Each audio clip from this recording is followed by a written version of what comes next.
Hi, good evening, everyone, and welcome to the North Sails J109 losing my voice. Talk tonight about tuning and getting ready for the North Americans in Chicago. So I'd like to welcome everyone. It's 8 p.m. here on the East Coast, 7 in Chicago, and we're all getting ready and fired up for the upcoming sailing season. And what a better time than now to start talking about the J109 and the North Americans that are coming up. So without further ado, I'd like to welcome our J109 team. For those of you who don't know me, I'm Allan Terhune. I'm here in Annapolis, and we have three great presenters for tonight. So first, our J109 class leader for North Sails, Jack. Are you here with us? Hello. Hey, Jack. How are things in Connecticut? It's very hot. Yeah. And very humid and very busy. We had our first J109 regatta this weekend, which was a lot of fun. And Cool. so everyone's stoked about Block Island Race Week, and even a couple of guys that are going to go on to Chicago. Awesome. And we have two of our Chicago J109 experts with us. First, our probably the longest tenured North Sails employee, Perry Lewis. Are you with us, Perry? Hi there. Thanks for the tenure announcement. No problem. Yeah. And then So we this probably is good timing here for the Chicago group, because we just had our first event of the year last weekend, and then of course the nude regatta is this coming up weekend. So this is a perfect timing for that. Awesome. And last but certainly not least, probably our newest North Sails member on the Chicago team, and we're glad to have him with us, is John Baxter. John. Hello. And I think John sailed on the boat that won this past weekend for the first regatta in Chicago, which is awesome. Yep. Yeah. Great. So, great bunch of guys and great fun in the class. Really good. And I think there's a lot of excitement for the North American coming up. And yeah, there's a bunch to talk about. So looking forward to that. We have a few topics we're going to cover, and it's going to be a lot to cover in an hour, but we're going to give it a good go at it here and talk some tuning and talk some in-hauling and boat pullers, crew placements and trim and some local knowledge as we prepare for the NAs at Columbia Yacht Club, which I'm sure Columbia's putting on a great event. It's going to be a lot of fun, and everyone's looking forward to it. So let's dig into it right away. So Jack, you're the class leader for the J109, and we have really good tuning info. So if you can give us a little background and what kind of you're looking for in the tuning guide and why we got to what we have. Okay, thanks. Yeah, I mean, we basically, since these boats started sailing in 2005, the boats, the tuning guides have changed over the years, and they tended to go softer and softer over the years. Just everybody's searching for more power to keep the boat moving in light air with that small jib. And so about 3 years ago, we did a total refresh, or 2.5 years ago, of all of our designs. Part of that was linked with 3DI taking over the Upwind inventory. And so in the development of the sails, we decided to look at the tuning again. And because we basically had sort of strayed a bit from the original guide, which actually was pretty good. And so we went back and looked at that. And I think the biggest change that we made was we shortened the head stay a little bit, because we felt like the boats, as they're getting older and so on, it's a little bit harder to get head stay tension. And so as it says in the slide here, the whole idea is to balance the head stay tension with the mast bend, so that you're not either making the head stay too tight and the main doesn't flatten, or vice versa, right? So having too much sag, but the main too flat is not a good thing either. So anyway, so we went back and looked at that, and we looked at how the mast was bending, and we looked at a bunch of different boats. And so we decided to shorten the head stay a little, and that promotes a little bit more even bend in the rig. And it turned out that by going back to the original tensions, which was about 60 on the cap shrouds, that was a good place to go, because like I said, the boats have gotten a little softer. It's a little bit keeping it tighter, as opposed to like down in the lower 50s for in 12 knots is just not enough to get enough head stay tension. So the other thing on this boat is since you have to adjust the backstay, the driver has to lean back and adjust the backstay. We figured, why don't we try to adjust the luff curve and so on, so that we could be less active on the backstay, and let the rig do a little bit, the shrouds do a little bit more of the work. So that's the butt position hasn't changed. Always all the way forward in the slot, basically. If you look at the two little slots on the mast butt plate, trying to get the mast as far forward as you can at the butt, and otherwise just balancing the rig so that you don't have to bend the main so much, but still get plenty of head stay tension in 10 or 12 knots when the boat's fully powered up and everybody's hiking.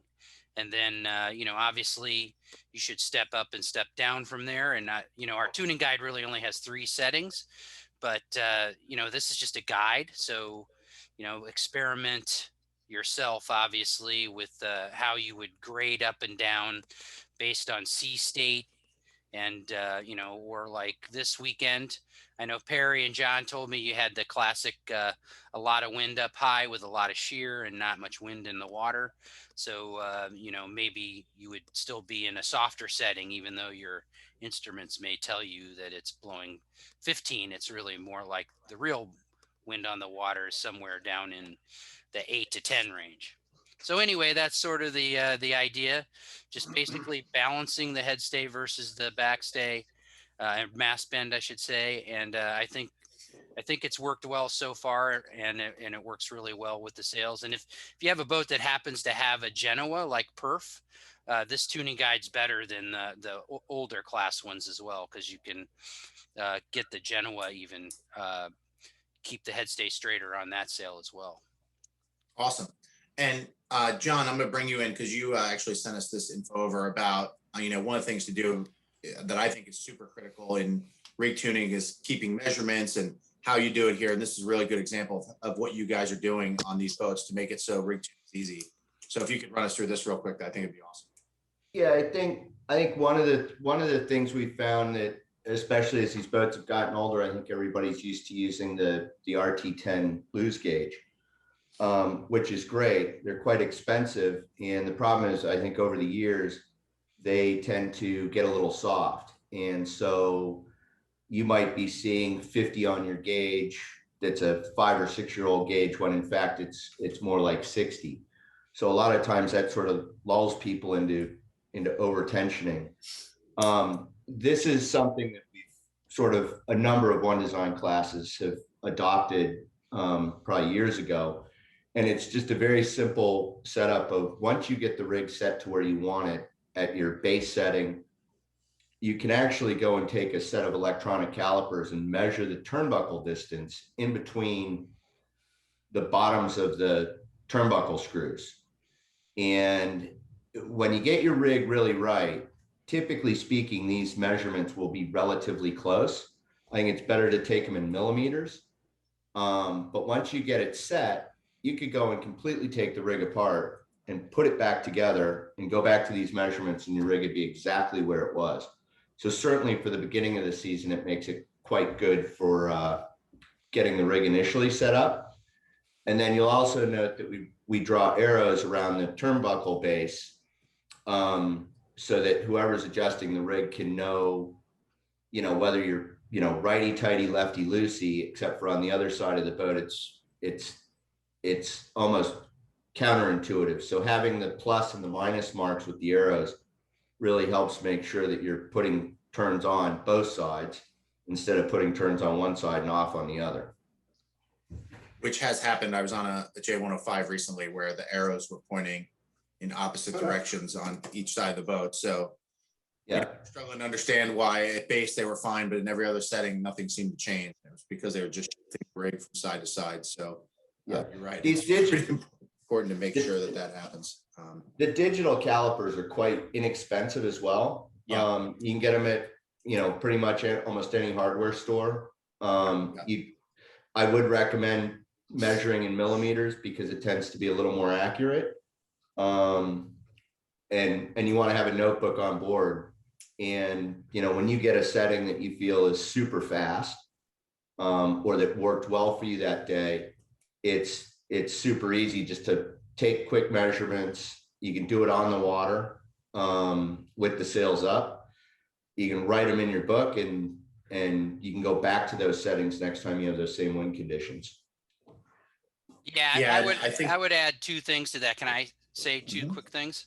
I would say the first thing is, yes, it's the nice thing about having absolute measurements like this is that you know, you don't have to worry about if the wind is blowing and affecting the, you know, affecting how much the mast is moving around, or somebody's got the backstay on a little too much, or the main sheet's pulled tight or something and affecting the rig. Uh, you know, measuring it absolutely with a, you know, a distance is great, right? Like it's totally repeatable. But I would add to that point, don't think because one boat has a measurement that it's going to be the same on your boat, because probably every single J109 rig is slightly different in the shroud lengths. Yeah. So I would just add that word of warning. So don't go around and measure all your competitors' rig and think that it's going to be exactly the same for you. Yeah. Yeah, Good point. and I think the It one will be thing that's different. yeah, I think the one thing that's good about having these measurements is when you're out on the water and something, you know, it happens where, you know, the ropes that tie the turnbuckles together come undone or something, and you get out of whack. It's at least a way you can reset yourself pretty quickly without needing to lose gauge or whatever. You can just go down below, pull the calipers out, and get right back to at least your base setting pretty quickly, right? I mean, it's a good thing just to have. So if you get in trouble, it's a pretty easy fix. You can just measure it and go right back to it. So Yeah, and the quick tuning guide that's published on our website, it's a 2-page thing, and on one side it has the tuning guide, and the other side is a place to put these notes. So I would encourage everybody to do this, yeah. keep track of it over 2 or 3 or 4 regattas, and you know, you'll build a little library, and that's the way to really get the good settings. The loose gauge is probably not as accurate as you'd like. So And we Alan, got I'll chime in here quickly if Yeah. I can. yeah, absolutely. The first slide talked about the whole goal of rig tuning was matching the amount of mast bend to headstay sag. And we might talk about the range of both bend and sag that we expect to sail with. I don't know if that's a discussion we want to have with the sail trim later on, but I think so. the tuning guide says 20 millimeters of pre-bend. That's not very much. It's, you know, not even an inch. I'm guessing that 6 inches of mast bend is going to make the main look pretty flat. Is that right, Jack? yeah, that's right. Like, well, actually, if everybody has a little stick on the back of their backstay so they can look at that instead of using the little pressure gauge, which is never accurate either. Probably the maximum range from all the way tight to all the way loose is about 6 inches. Yeah, so 6 What inches. that means in mast bend is probably, yeah, something like Yep. 6 or 7 inches. And The mast will bend quite a bit more than that if you ease the diagonals enough, but you probably don't, you know, I don't think that's really, you know, then that's not going to match many of the mainsail luff curves. So 2 quick questions from the group already. One is from Kim, and she's asking, how long do you think a loose gauge actually lasts? I mean, John, you brought up that they wear out. I mean, what do you think? I think some of it really depends on how often you use it. The thing that I've found is the springs tend to get, you know, softer the more you use them. And the other thing that we found actually back in the old Mum 30 days was the little Delrin discs that are actually on the loose gauge. If you look at those, sometimes when you've used them a lot, they actually will generate a flat spot on those little Delrin knobs. And one of the things you can actually do is actually just take a pair of pliers and actually rotate that knob a little bit to get it back into the gauge. That seems to sort of, you know, help. But the spring itself is is probably the weak link in the system. Yeah. I've sent a number of loose gauges back to losing company, and they've rebuilt them. Not super expensive, but I would say if you've got a gauge that's, I don't know, probably 5 years old or older, it'd probably be a good time to send it back and have them recalibrate it. Gotcha. Okay. And another question here, and I'll throw this one to you, Jack. James Murray said, asking for a friend, is there a different rig tune needed for a French J109? Actually, if you have French or English, the European versions of the sails, they do have a slightly different mast, and they have a different luff curve on their main. So I would probably do whatever they're doing at North Sails UK, because they have a very good tuning guide that's slightly a little bit longer head stay and a little bit more bend in the mast than we're using in North America.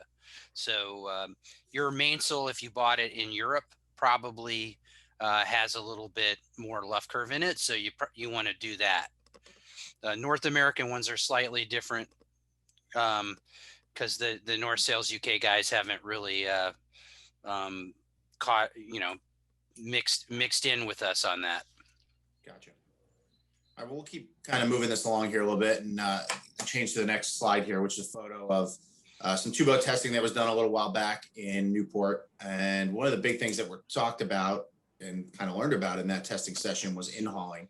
And I want to bring Perry in here, and he can kind of talk us through a little bit, and we'll kind of go to the next part. But why do we need to in-haul on the J109? And what does it do for you? And we'll talk about how to do it properly, but I guess maybe the first step is, why do you do it? Well, the standard jib track that's out on deck is, as this diagram shows, is like 11 degrees off center line, which is, if you trim the sail hard enough to point upwind, you wind up trimming the leech with very little twist in it, and the sails, it's over trimmed and hard to use. So we want to get more twist in the sails, and we ought to think of the in-haul kind of like the Traveler. So whenever it's appropriate to have the boom in the middle of the boat and the Traveler high, it's also appropriate to have the clew of the jib further inboard. I mean, it kind of match. So as soon as you get enough wind that you want to start dropping a Traveler, then you'll start using less in-haul. Jack was involved in testing there in Rhode Island. A few years earlier, did a similar thing with J111 when we were trying to learn that boat. And we tested really, really hard to try to determine what was the maximum in-haul that was effective. And on a J111, it turns out to be about 7 degrees. On this boat, Jack says it turns out to be about 8 degrees. And on both boats, the handrail is right in the same place. It's about 8 degrees off center line. So that's a pretty good yardstick, right? Jack and John, you probably were in-hauling. So the clew of the sail was basically right up about where the grab rail is. Yeah, we had certainly this past weekend, we had super flat water. And we were sailing with a pretty tight head stay and a pretty flat main. And so we, sort of at times we got in sort of like maybe 2 inches inside of the handrail. As it got a little windier, we sort of went to the handrail. You gotta be careful about getting the in-haul too pegged, because otherwise you can't sheet the jib hard enough. Yeah. Well, at a certain point, the leech of the jib also starts to hit the diagonals if you pull it in hard enough. If you pull it in too far. Right. We were on our lower shroud quite a bit. Yeah. Yeah. So one of the things with in-hauling, I think that's important. We got on to the next slide, and we should talk about this. And before we get to this part, actually, I'm asked, we just got a quick question about, do you in-haul with the Genoa? No, there's no in-haulers with the Genoa.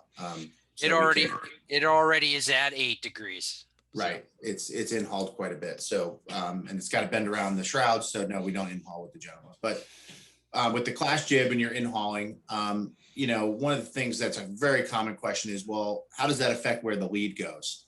And I think that's where, we're talking about a little bit here of kind of the ratio of in-hauler to lead and how that gets adjusted. So I'm going to bring Perry back here to kind of talk a little bit about how he looks at that. And we'll go to the next slide where we actually see the jib, but kind of just some basic rules of in-hauling to lead position. Okay, so first of all, as you in-haul, the foot of the sail is likely to get deeper. So you might have to put the car back a little bit more to make the foot depth similar. I know on some boats like the J70, that you can't use a separate in-haul. And so you in-haul by using the weather sheet a little bit. The J105 is the same, I believe. And because the weather sheet goes around the mast, it's pulling the clew forward dramatically. And so the more you in-haul, the more you have to compensate with the car back. So the goal here is that the in-haul should be straight sideways, not a little bit forward, a little aft. So when you change the in-haul on or off, it does not affect the car position, or it doesn't move the clew forward or back. So that's the goal.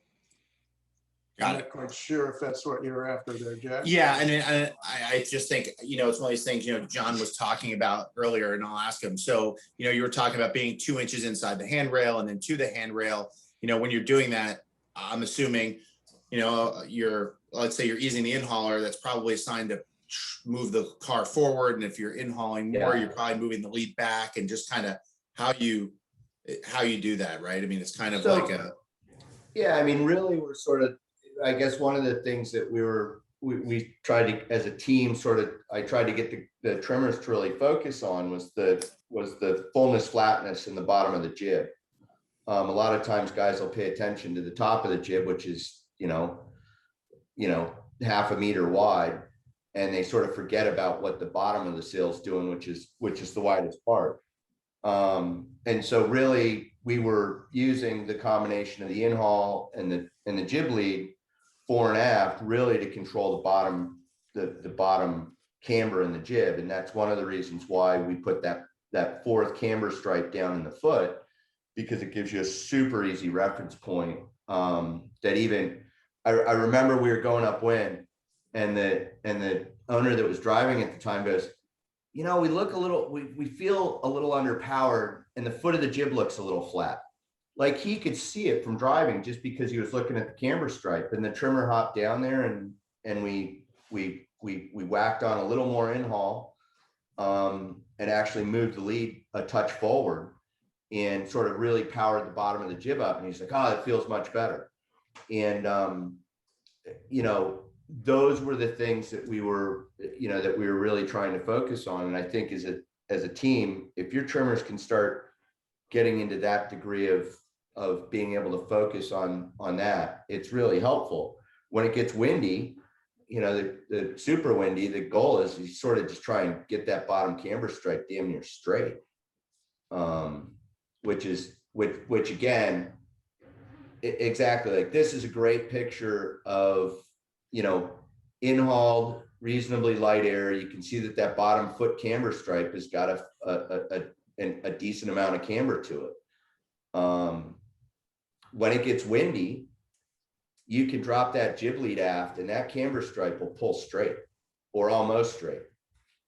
And that really comes into the depowering and the powering up of the jib, which is on this boat is really super critical, because as we all know, and under sort of probably 8 knots of breeze, the boat is pretty underpowered with the little jib. Yeah, it's definitely the typical J boat, right? Underpowered till it's overpowered.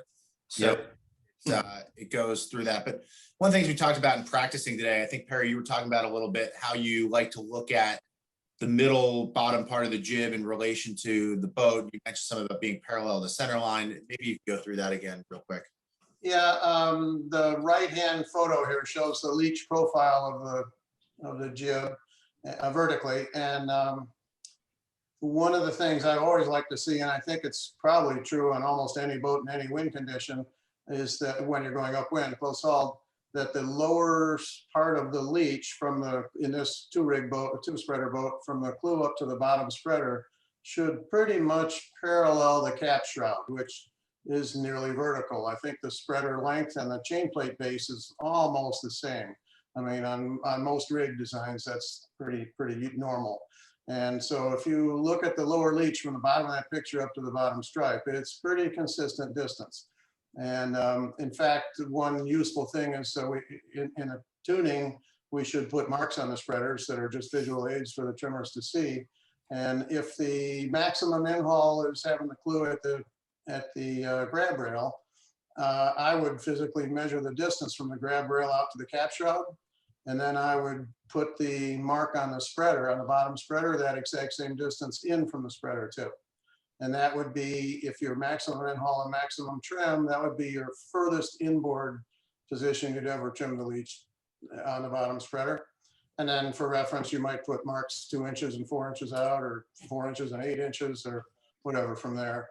And then I think by trial and error, you kind of learn where the upper leech goes on the upper spreader and kind of make it match to the same settings. Yep. Yeah, that totally makes sense. And when you pointed that out today, I never really thought about it that way, but when you see it visually here, it definitely makes sense to me now. So that actually is an illustration on, when you asked initially, why do you in-haul? I said, well, if you don't in-haul and you trim to really point high with the sheet all the way out on the rail, you can't get the leech to look this way at all, because the leech will have less twist and the clue will be further outboard. And if you try to get the upper leech inboard, it just closes the slot and there's no twist at all. Right. Totally makes sense. So one of the things we were talking about now a little bit is the target boat speeds. And Jack, I think you helped put this together and kind of just going through, a little bit of this. And one of the things that's obviously a little different is for the North Americans in Chicago, we're going to be using the bigger kites that the Great Lakes fleet uses. And I don't know if you could go through this a little bit and talk us through this. Yeah, so this is a target speeds for sailing upwind and downwind with the class jib and the big kite. I have to admit that these were taken from OR. Well, at that time it was, I guess it might have been ORC even still back then, which is very close to the IMS VPP in 2005 when the boat was originally designed. So the upwind targets on this chart have actually been massaged slightly faster compared to that VPP run, because this is just what we've seen on the water, that the targets that we can achieve. And so they're pretty good. And, obviously you have to take it with a grain of salt, because if there's a lot of lump or so on, different shear, or, like we may have had this weekend, it's not going to be exactly the same. And maybe your instruments your boat speed isn't exactly right or whatever. But the good news is it's a relative thing. And so this comes from the VPP. The downwind, we actually had a big discussion about this the other day, and John Baxter had some more recent VPP runs with the 120 meter kite, and it was almost exactly the same as it was in 2005.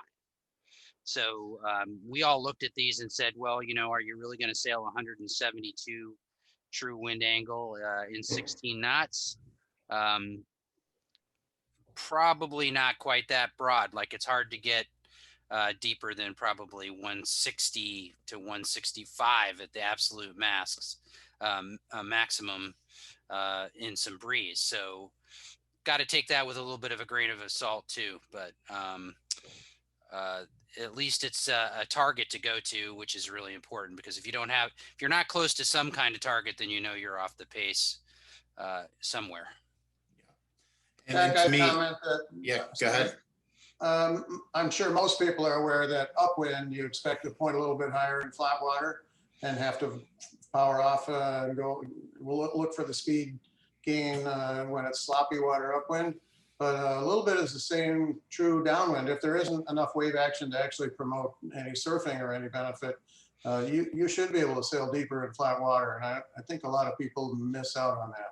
Might only be a couple degrees, but trying to sail 165 and 15 knots is probably, as Jack said, is probably pretty difficult if the water isn't very flat and or the wind steady. And one other quick note, I actually saw a little question pop up, and that was about heel.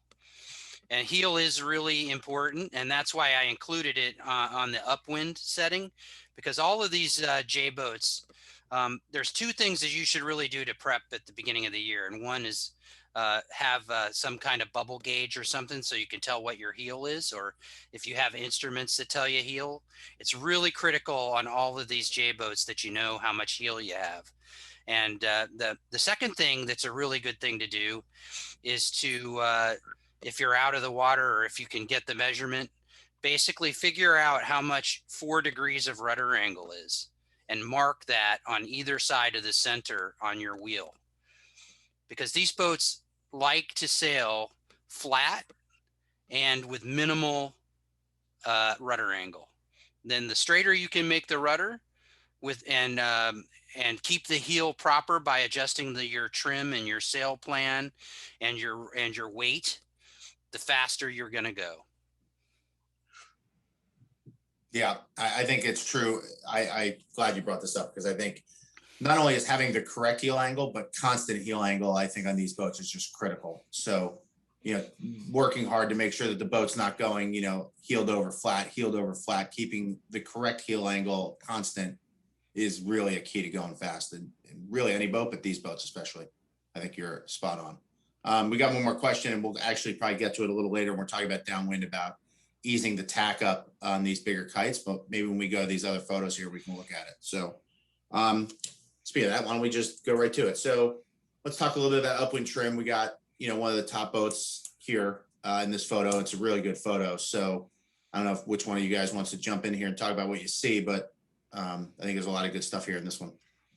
Yeah, this is, I was actually on this boat. This was at the North Americans a couple of years ago in Newport.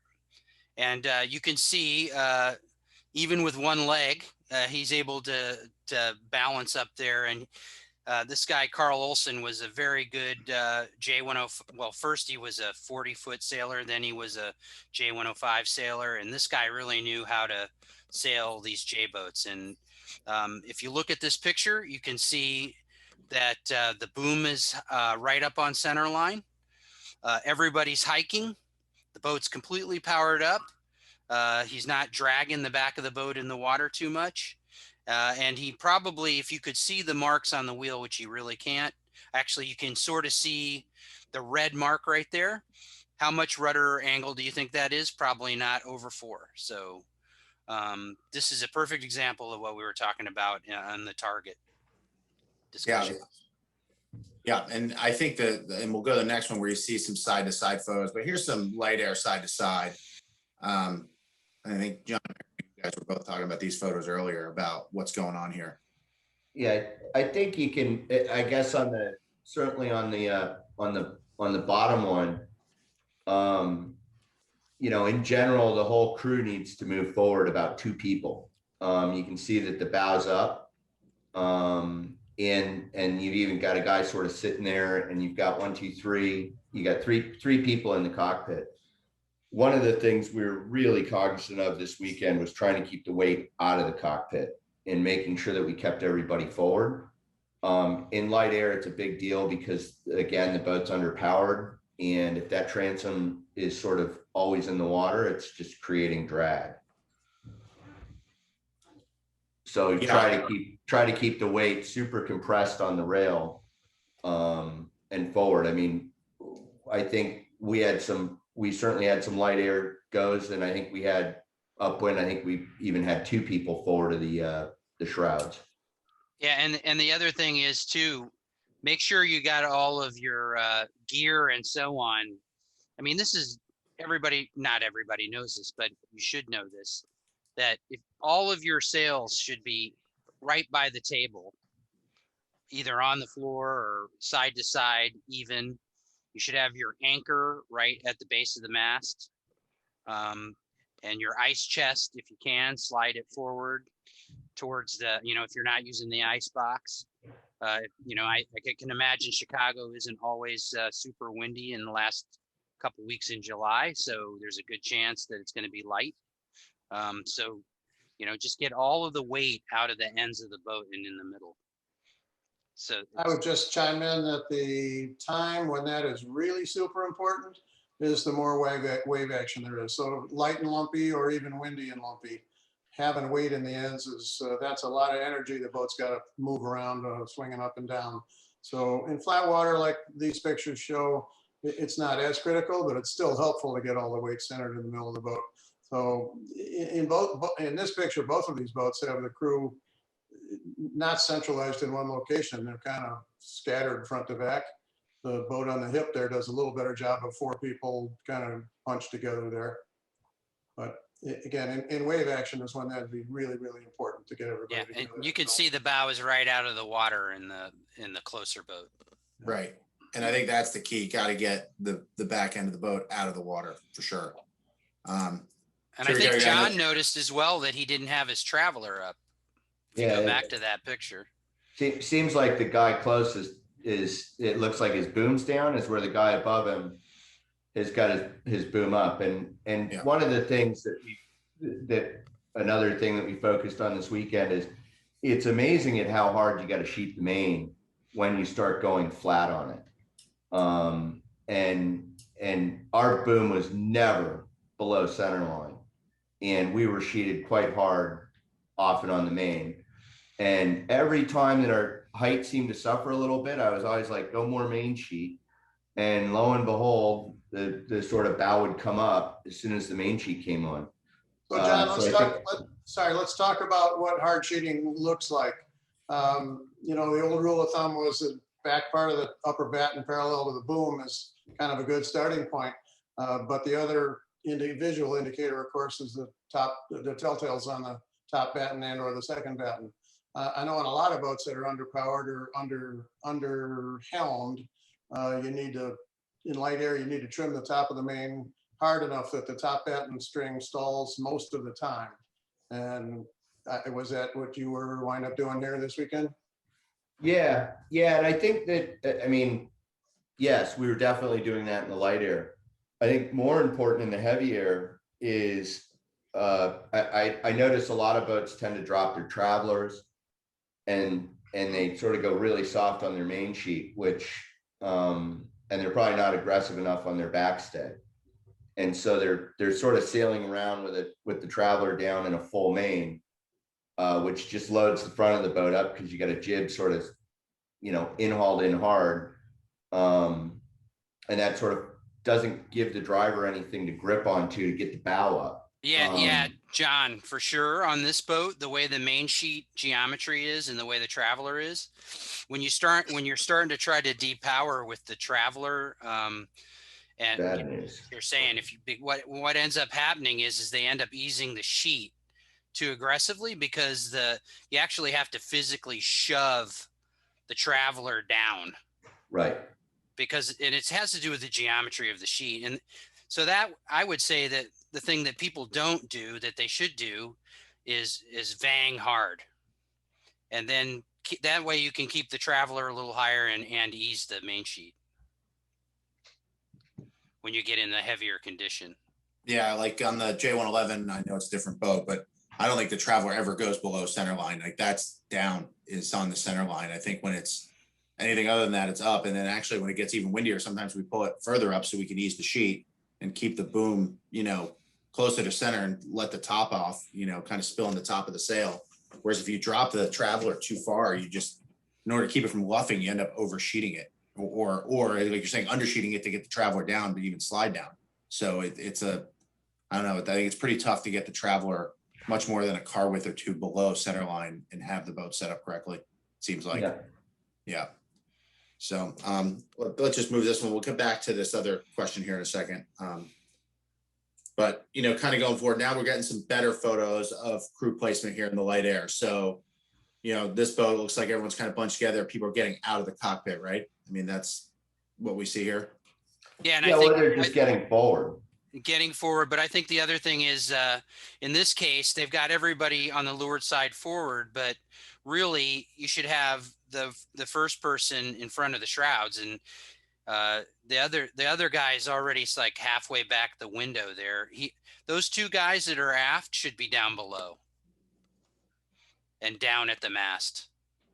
So I'll ask this question just because I'm naive enough and don't know. So if you go in front of the shrouds, where are they sitting in relation to the jib? Well, they're right into it, and that's the problem, right? So like you have to be stacked up right behind the jib. It's When it's you get a easier little now bit with more the breeze, in-haul because there's a lot of room. what's that?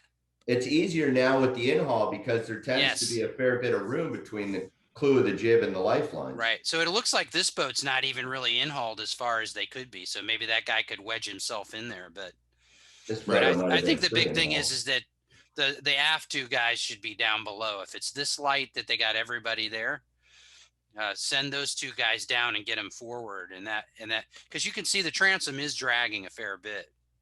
Yeah, even still. But Yeah. this one is the first one where you got people below, bow down, in-hauled, right? We're getting towards a better light air setup here. Right. Yeah. This is really light air, obviously, but that's a good look, I think. Yeah. Even with the boom slightly above center line, probably in that. Yeah. This also illustrates the camber in the foot of the jib that John was talking about. You got max in-haul, but the car's enough forward that, or it's not sheeted hard, whatever the answer. So the foot of the sail looks at least 10% deep to me. Yeah. Yeah. I would agree. And then this is another photo here, kind of more powered up, but still weight forward. I mean, there's really only, there's 3 people in the cockpit, but they're all pretty far forward, right? Right. And you can just see there's. Yeah. So when you can start to send guys up, don't send. They should be right up in front of the shrouds. Like the first guy that goes up should be in front of the shrouds. Yeah. Got it. We Okay. certainly had times this past weekend where we'd have 2 guys up, 2 guys down. And if we got a little puff, the 2 guys up top would hike hard and the 2 guys on the low side would lean all the way in. If it was just going to be just a puff. And that was super helpful as well. Got it. So here we got the first photo of everyone hiking. And I guess it looks like everyone's kind of a little far apart even in this photo, right? And then where fore and aft should they be? Yeah, we talked about this one earlier. I personally would like to see everybody see that whole team one body length forward. So that the front guy just, sitting forward of the shrouds, the person with the black shirt that's sort of just aft of the little gate area there on the stanchion, they would be sitting in front of it. And then the other 2 people would be crushed up against that. Got it. Before we go to the next one, actually, this is a good question. Someone's asking about the batten tension in this photo. I'll jump on that one. Yeah, perfect. You see the wrinkles in the leech of the jib. The main doesn't look bad, but the jib looks pretty wrinkled. And I always tell customers, if the sail has vertical wrinkles going past the batten pocket, that generally means the batten tension is inadequate and it's not holding, there's no compression, it's not holding the left or the front and the back of the pocket apart enough. So probably that means the battens need to be snugged up harder, not looser. Right. The only time the opposite indication that the battens are too tight is when they have permanent camber or pop. And so we generally get them snug enough to get rid of the wrinkles, but not so tight that they have pre-bend pop. Yeah, I think especially in the mains, it's really easy for folks to put too many turns on the tensioner, and they get, everyone thinks, oh, tighter is better, and all of a sudden you're right, they pop in the pocket, which is not. And you'll see a wrinkle form actually on the inboard end, and then it'll be like the old mainsails that we used to look at from the IOR days, and with the giant stop signs on the inboard end. Right. Because it's just digging a hole in the front of the pocket. Right. Yeah, I mean, even in the main, it sort of looks to me like the I guess what would be the number 3 and the number 4 batten in that main could probably use a little more tension. Yep. Because it looks like it's just starting the pocket's just starting to collapse on the batten in the leech where the load is. Yeah, I would agree. All right. And then we got another photo here. I think this is Newport or Block Island. I don't know which one. That's Newport again. Newport, but pretty windy here, and you can just see the crew positioning, and you see the boat closest. They're definitely further forward than the photos, which seems to be appropriate.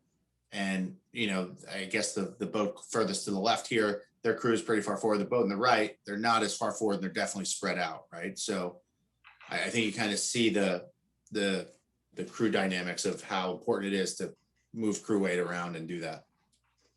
Yep. And John was noticing about the main trim on these sails. If you look at 369 up there, it almost looks like he's not trimmed hard enough. Like, does it look like he's luffing the main a little bit? Yeah, I mean, to me, it looked like he's got the fullest main of that group. Right. From off the boat, and he's clearly not sheeted very hard. The 126 boat sort of next fullest and probably sheeted a little harder. Yep. And the Morning Glory boat is clearly flattest on the main, and quite honestly, they look like they're sheeted quite hard. Yeah. In this case, that actually happens to be me sheeting the main.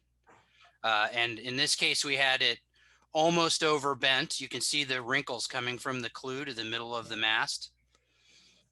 So, maybe I had the backstay on just a little too hard there, but I wanted to get everything super tight. And you can see the boom is quite high. Yep. So Yeah. that's the look that we were discussing earlier. Yeah. Yeah. And I think, my takeaway from this last few photos, and you guys correct me if I'm wrong, even though this is a big boat, I mean, it's a pretty big boat for its size and it's a heavier boat. I mean, crew placement is still crucial, and weight management. And I think it's one of the probably more overlooked aspects of sailing this boat. I mean, you got to be more attentive to heel angle and fore and aft trim than we all realize. Is that fair to say? Yeah. Yeah. And sure. it doesn't have a long, like if this was a real, I'm not going to say real, but this is a cruiser racer, right? If you had built this boat to be a real racing boat without any compromise, the keel would be longer and heavier. Yeah. And so it would be less critical, or it may still be just as critical, but it'd be easier. I'll jump in with another comment about the mainsail depth and trim. We haven't said this in plain English. We've kind of talked around it, but the deeper, as it gets windy, the deeper the main is, the less you're able to trim the sheet hard, because it just plain makes the leech tight and slows the boat and drags you sideways. So when it gets windy, half the reason you flatten the sail is not just to depower, but to help allow you to trim the sheet harder. And that's the secret to pointing high when it gets windy. Yeah, for sure. For sure. And I think the other thing is, and Allan and Jack will both know certainly from other classes that they've sailed in, hiking is one of those things that is probably not, talked about enough. And there's a huge difference from just sitting on the rail versus not sitting on the rail. And, certainly in the experience, if you can get your crew really kicked out and really out there, it flattens the boat a little bit. And quite honestly, when you're hiking hard against a boat that's not, it's like you get a 3-degree lift and they don't. And a lot of that's just because you're not going sideways as much because you're not as tipped over. And that's like just a super important thing, especially coming off the starting line. If you're living in a thin lane, the harder your guys hike, the longer you're going to be able to stay in that lane. If you don't hike very hard off the line, you're just going to cave into the guys underneath you. Yep. Yeah. We had a little bit more breeze this weekend and we were really powered up. And for the wind condition, it was only about 12, but we had everybody hiking. And, I had a good driver that could handle the fine tune and the Traveler on his own. I turned around and hiked too. So the only one guy was not hiking, and that was the driver. That'd be pretty nice. But let's talk too. I mean, we've been talking about this weight thing and how to do it. And downwind, I think it's just as critical, right? So what are some of the steps for downwind weight placement that you guys are thinking about? Because I think it's really important downwind as well. Once again, Allan, just keep everybody together, get the weight out of the back of the boat. This boat on the left is one of the best downwind guys there is. He's very successful. and you can see what his bow is doing compared to the other guy. The guy on the left, he's got his weight out. He's only got two guys in the cockpit, and probably that main trimmer may even move forward up to the deck and hold the boom himself in lighter conditions. And but he may even have people down below. But the guy on the right, you can see he's got guys everywhere. Yeah. They're spread all over the place. There's a person like sitting on the side, on the cabin. There's 4 people in the cockpit, 5 people in the cockpit. A lot. It's not going to take long to figure out who's going faster in this picture. Quick question as we're going through here. Are people fracking on these boats, and do you need to do it? Yeah, sure. Wind up the furler and, cleat it off and then pull on the sheets, and that'll help that. That'll help keep the mast from jumping around. And I think, Jack, that's the key, is you're trying to keep the mast from jumping around because you've got a masthead kite. If your back stays super loose and you're sailing in chop, the head's just going to be pulling on the top of the rig all the time. Putting a little bit of tension on the sheet is probably not a bad thing, but you do need to be a little bit careful because it is an aluminum foil and you can kink it if you try and get too aggressive with it. Got it. Yeah, because for sure when the backstay's eased all the way and there's some load on there, that forestay, will sag probably 2 feet. Yeah. So here we go, a little bit lighter air here, crew weight, and kind of my takeaway in these 2 photos. It looks like the boat to the red boat is a little more heeled than the white boat. I don't know necessarily what that translates to, but we talked about this earlier, so I don't know if you guys have any comments on these 2 boats here and what you see. What do you think, Perry? I don't know. I think the boat in the foreground looks pretty good to me. There's nobody in the back. The stern is out of the water. And a little bit of heel, but not much. They're pretty flat. The red boat is heeled, maybe because their bow's up and they're reaching more. I don't know. But generally, we haven't really talked about weather heel, leeward heel, but I don't think you ever want leeward heel going downwind in these boats. And when the breeze comes on and you're trying to soak low, then we're going to try to actually get everybody on the weather reel and heel to weather. One thing I noticed that I do like is the fact that the helmsman and the main sheet trimmer have, the helmsman sitting where the main sheet trimmer usually sits, and the main sheet trimmer standing all the way at the forward end of the cockpit. And again, I mean, that's, you've just moved, 400 pounds, if you will, quite a long way out of the back end of the boat. And again, I think that the overall weight placement, especially when it's light, it really makes a difference. It really makes a difference. And I think the one indicator, as Perry was saying, you don't want leeward heel or too much heel the other way, is, the driver shouldn't have helm at all downwind, right? I mean, the rudder should just be that's actually following the boat. That's actually worth mentioning that upwind, you do want a few degrees of rudder helm to help you point higher and reduce leeway.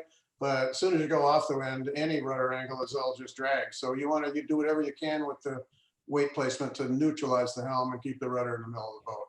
Yeah. And generally that means being flat. Yeah. Or whatever way, if you feel like you're constantly bearing off, then you probably have definitely too much leeward weight, right? If you're trying to head up all the time, then you got to move in. But I think that should be a key indicator for the driver, is if there's any helm, you got to move the weight around.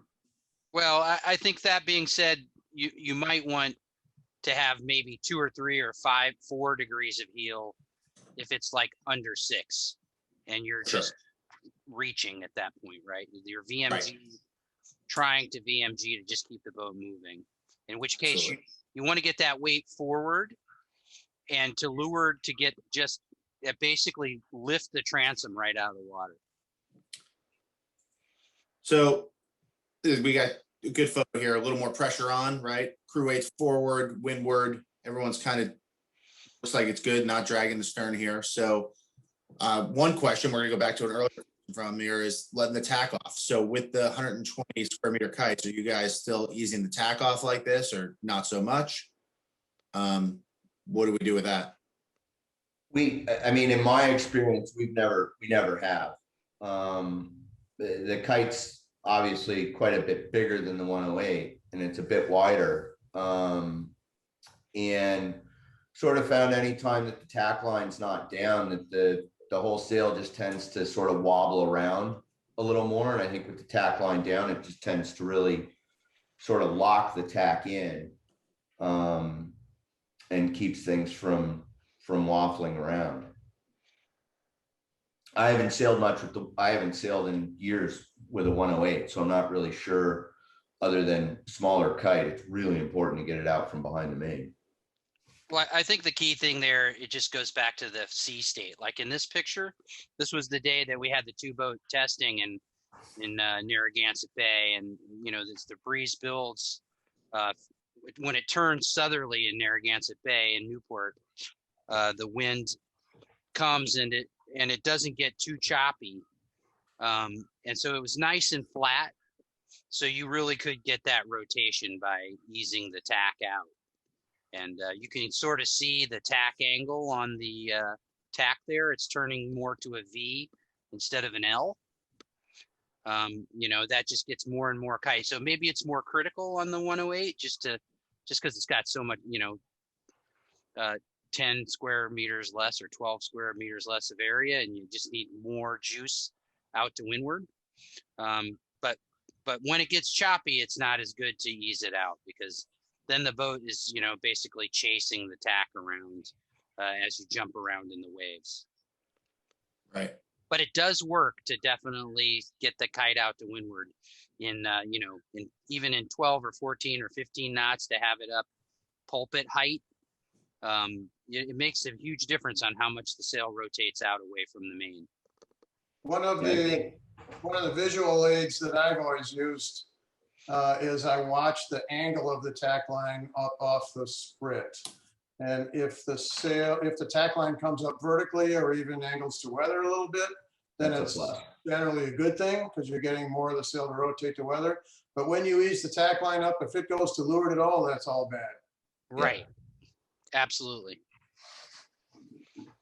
Totally makes sense. So how important, you know, we saw this photo, this is probably the windiest photo we've seen, but just how critical this windward heel in the breeze is for these boats.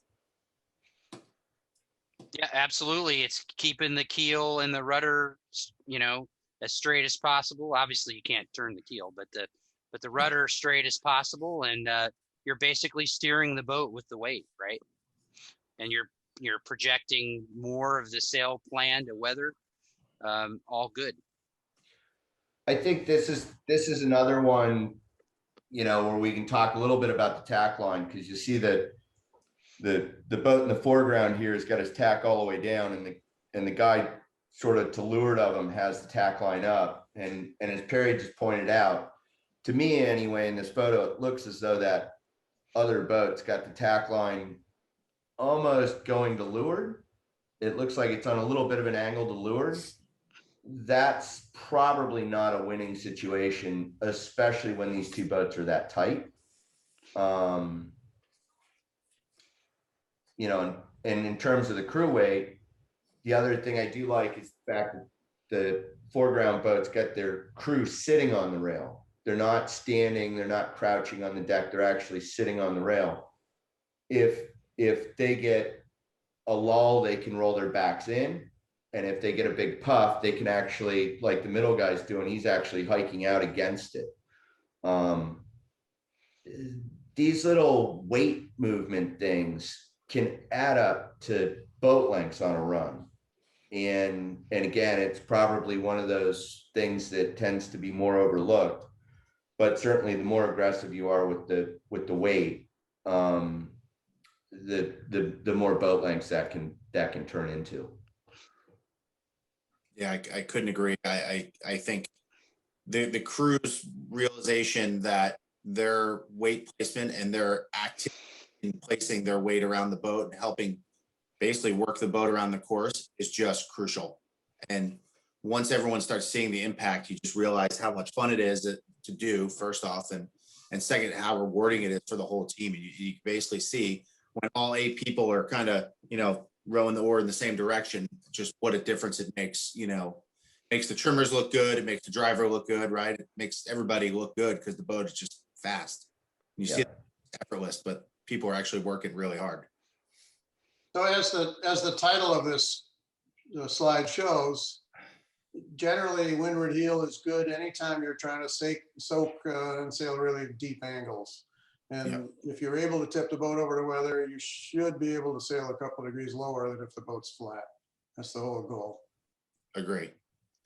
All right. Well, as we kind of move forward here a little bit, we're going to get a few nuggets of wisdom here from Perry and John about sailing in Chicago as the big regatta is coming up here at the end of July. And for those of you who are from there, you probably already know this, or maybe you don't. And for the out of towners, this is key info. So we got 2 slides here showing some conditions that I think you guys actually raced in this past weekend.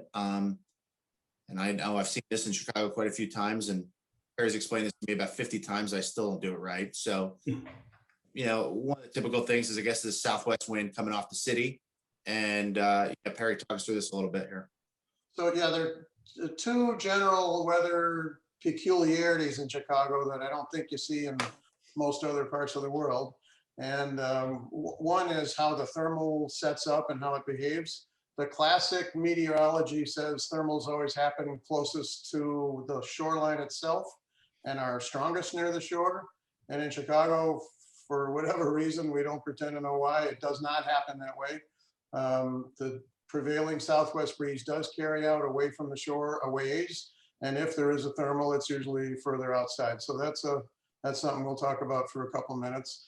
And then the other topic that's it's kind of weird for Chicago. Maybe it's any place where there's a big thermal difference, with the water is cold and the land air is warm, you can get 2 different layers, and the breeze can actually be moving in different directions at the top of the mast and down near the water. So first of all, this is a common thing, and this weekend for the colors, and very likely next weekend for the nude as well. All of you guys doing that. The very common summer prevailing breeze is a southwesterly like this, especially like both days this past weekend, it was hotter than heck. It was 90, and the water temperature cycle, the lake is big enough that it lags behind the air temperature cycle by 2 or even 3 months. So in April and May, the water is still really cold, and when you get to the end of the summer in October and even into November, the water is remarkably warm and can even be warmer than the land. So it's the opposite there. But in this case, when you have the southwester coming off the land on a hot day like this, the cold water acts like it's just a big stop, and it's very difficult for the breeze to continue to flow out over the cold water. So we saw it both days this weekend, where it's puffy in the 20s near shore, but as soon as you get 2 or 3 or 4 miles off, it gets streaky and it's lighter, and it can be, in fact, if it gets really light, it can swing around to the southeast with a thermal. So if you have this southwester like this, typically historically, a lot of our race courses have been like only 3 miles offshore, where the line of water intake cribs is. And when you're that far off the land, it is definitely better to get closer to shore, where you have both more pressure and you have a righty coming off the land, closer to the land. And that's true upwind. And then downwind, an early jibe is usually called for, because same thing, you stay in more pressure and you get a shift. As you get away from land, it's likely to swing back more southerly, more to the left. So it's good to favor that side of the course, both upwind and down, as this slide shows. So let's go to the next one here. Yeah, so on Saturday this last weekend, the pressure breeze was quite strong. It was in the 20s, at least in the morning. And because the pressure breeze was so strong, we never saw any southeast thermal. It didn't really bend to the left. It just got lighter as you got offshore. But Sunday was a different case because the pressure breeze was lighter. And so we actually did see a left-hand breeze, and it wasn't quite this obvious with a zone of nothing in between, but very often it can happen that you got a zone of nothing in between. And when you're in this kind of situation, it's pretty good rule of thumb to try to sail towards whichever breeze you're sailing in. Meaning if the starting area is offshore far enough that you're in the southeast kind of quadrant of it, you're likely to get better pressure by going further out. So you want to get away from that no-fly zone, that light air spot in the middle. Conversely, if you're not that far offshore and you're in the southwesterly still, it's, as we just said a minute ago, it's pretty much generally better to go to the right. So this weekend, it wasn't quite that obvious. It didn't happen that way. It was really oscillating, but this is a fairly common scenario where you can have this. So if you're in a southeaster, you want to bang left. If you're in a southwester, you generally want to go right. That's a pretty good rule of thumb if you don't know anything else. I don't know if you have any other reaction to that, John? Or No, I think, you know, that's sort of the normal trend. You know, we did see this weekend a little bit of bend in the breeze, and we were setting the boat up slightly different on starboard tack than we were on port tack. And that comes into a bit of a shear thing. Yeah, okay. Where you know, it's not uncommon, especially this time of year, where port to starboard, you know, you may find that on starboard tack you're sailing with the jib lead a little further aft than you are on port. You know, one indicator there is sort of look up at your Windex and see one. You know, we've had certainly races out here before where you're going upwind and the Windex is pointed, you know, straight forward. You really want to be sort of watchful of that this time of year, you know, sailing out here. So John, I'd say that when we have that wind shear like that, it's because the water is cold and there's a layer that moves differently than the air above. And I'd say virtually 100% of the time when there is shear, the upper wind is more to the right. And I know that, again, the classical meteorology says when you see that, that means there's an indication of a shift coming. That's not true in this case. It's just the cold water has an impact. And so the lower wind is more from the left and the upper is from the right.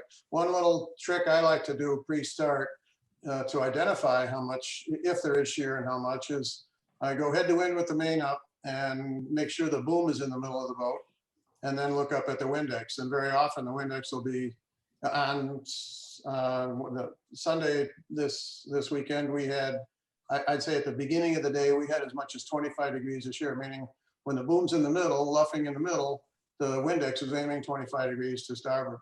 And as the day progressed, that reduced, and it was maybe only 10 degrees of shear at the end. But as John says, that can mean radically different trim on the two tacks.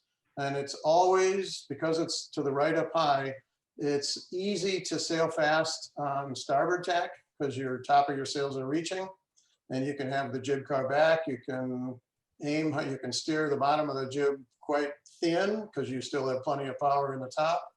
But the opposite is true on port tack, where the upper air is, you know, you can see the Windex practically straight forward. You got to put the car forward, you got to jam the jib car forward, you got to trim the leeches quite hard, and the helmsman has to continually discipline themselves to try to sail low and not try to sail thin on the lower part of the jib that you typically steer on. So the key in that, what I've always sort of told guys, is that when we do get into that sheary situation, I'll try and have the driver focus more on the middle telltales in the jib as opposed to the bottom. Exactly.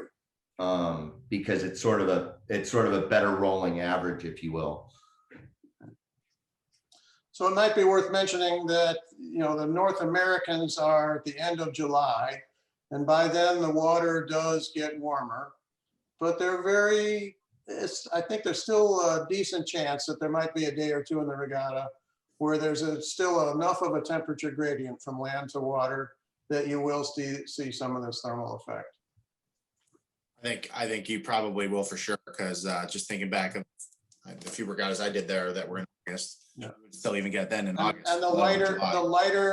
the lighter the pressure breeze is for the day, the more likely or the more important the thermal effect will be. Right, 100%.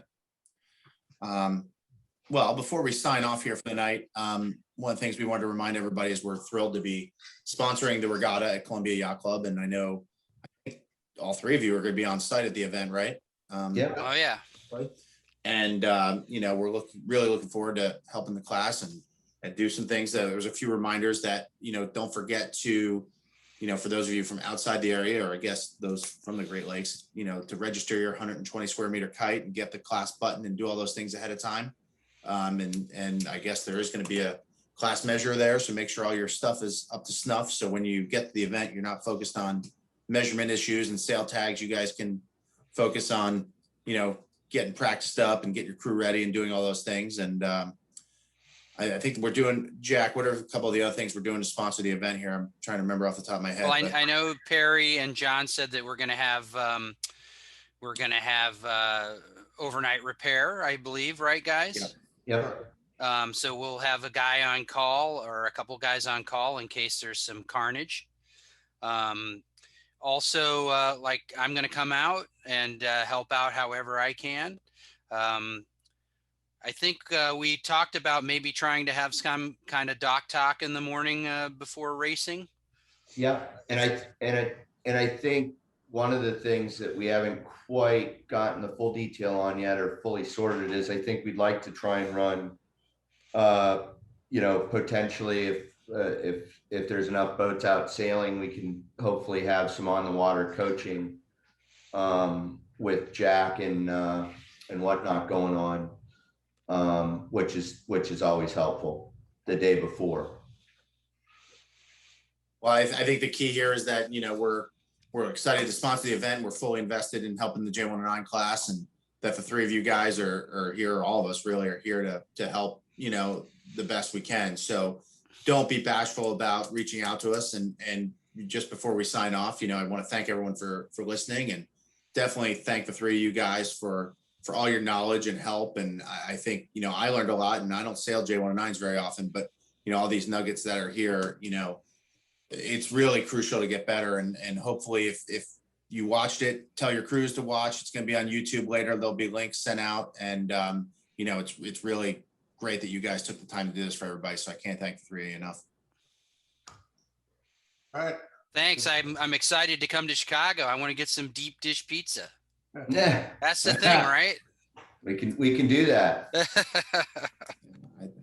I think they're just gonna ask you which baseball team you root for. So that's where you gotta be careful. I'm going to, should I say? No. The Red Sox. No. Yeah. No. Anyway, well, thank you guys again. And we look forward to seeing everyone this summer. And if you have any questions, feel free to contact us, and we'll see you all soon. Thanks, guys.